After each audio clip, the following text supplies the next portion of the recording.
Assalamu alaikum warahmatullahi wabarakatuh. Welcome to all of you in my YouTube channel, English and Pashto with Nurani. My dear friends, in this video, I have brought to you the most important sentences of English. محترمو دوستانو دې درس کې مو تاسو ته د انګلیسي ژبې یو څو اهم جملې راوړي دي. لکه مثال موږ به چاته څنګه وایو چې بره لاړ شه، ښکته لاړ شه، مخکې شه، یا وروستو شه، یا اخوا شه، یا زر لاړ شه. داسې جملې او د دې سره متعلق جملې دا به موږ په انګلیسي ژبه کې څنګه وایو، راځئ دې درس کې زده کوو. خو دوستانو هیله لرو زموږ ویډیو ضرور لایک کړئ او موږ سپورټ کړئ. ډېره مننه. که موږ چاته وایو چې بره لاړ شه نو موږ به ورته وایو go up.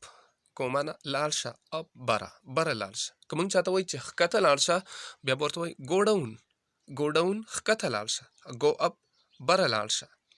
او که چاته وایو چې نیغ ځه یا نیغ لاړ شه نو ورته وایي به go straight. straight معنا سیده.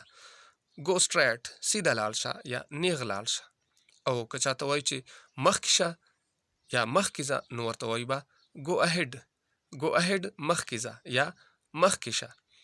او که چاته موږ دا وایو چې فوراً لاړ شه یعنی زر تر زره لاړ شه، اچانک لاړ شه، نو بیا به ورته وایو موږ go at once.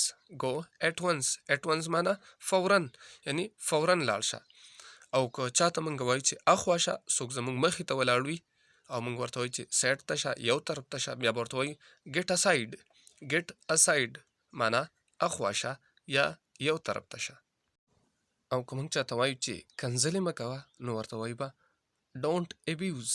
abuse معنا د چا بېعزتي کول یا چاته کنځلې کول، نو ورته وایو به don't abuse. کنځلې مه کوه.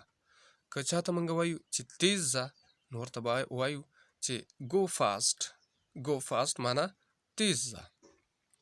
او که ورته وایو چې تیزه منډه ووهه نو ورته وایو به چې run fast. او که چاته وایو چې خیال کوه نو ورته وایو به take care. take care معنا خیال کوه. یا ورته وایو چې محتاط اوسېږه نو ورته وایو به be careful. خیال کوه، محتاط اوسېږه. او که چاته وایو چې زما خبره واوره نو ورته وایو به listen to me. listen to me یعنی ما ته غوږ کېږده، زما خبره واوره، نو وایو به listen to me. او که چاته وایو چې دلته ودرېږه نو وایو به stop here. stop معنا ودرېږه. here دلته. stop here دلته ودرېږه. د نورو ویډیو کتلو لپاره زموږ چینل سبسکرایب کړئ. او که ویډیو مو خوښه شوې وي زموږ ویډیو ضرور لایک کړئ. ډېره مننه. والسلام علیکم ورحمة الله وبرکاته.